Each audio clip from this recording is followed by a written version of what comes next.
Hey, this is Monica, and this video is a follow-up to my first video on narcissist symptoms, where I outline the signs of narcissistic behaviors.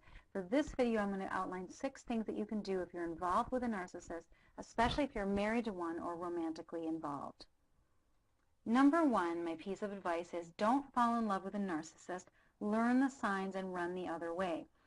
Now, this assumes that you aren't already in love with one. So if you are in fact in love with a narcissist or already married or living with one and you don't have any intention of leaving, there are some things you can still do. But if it's not too late for you, learn the signs in my first video on this topic or my blog at my website and run the other way. You'll save yourself a lot of trouble. Number 2 is if you stay in the relationship, hold your ground. Okay? This means never making your self-worth dependent on them.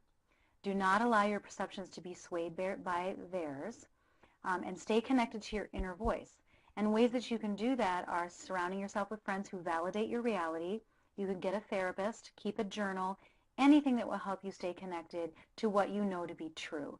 Trust yourself. Sometimes it's like dealing with a crazy person. You don't challenge the delusions because it's a waste of time.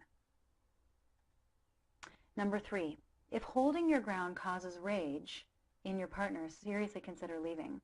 Okay, because this type of rage, when you hold your ground, becomes emotionally abusive. It can also lead to physical abuse. There are physically abusive narcissists, but with or without physical abuse, the emotional abusive piece of it is very damaging. This really could be a deal breaker, so seriously consider leaving it if it's taking a toll on your self-esteem and your sense of self. They will make you feel crazy, so think about cutting your losses. Number 4, frame things according to what benefits them. Now, if you're with a non-abusive narcissist, you can manage things better if you frame things according to what will benefit them.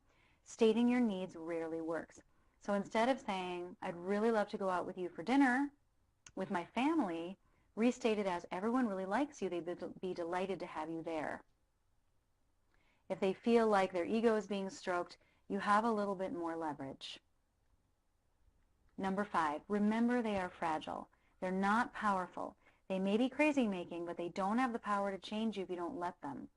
Their traits have been developed as a defense against shame, so they can't handle criticism, and they'll often try to compensate by belittling others in an attempt to validate their own self-worth.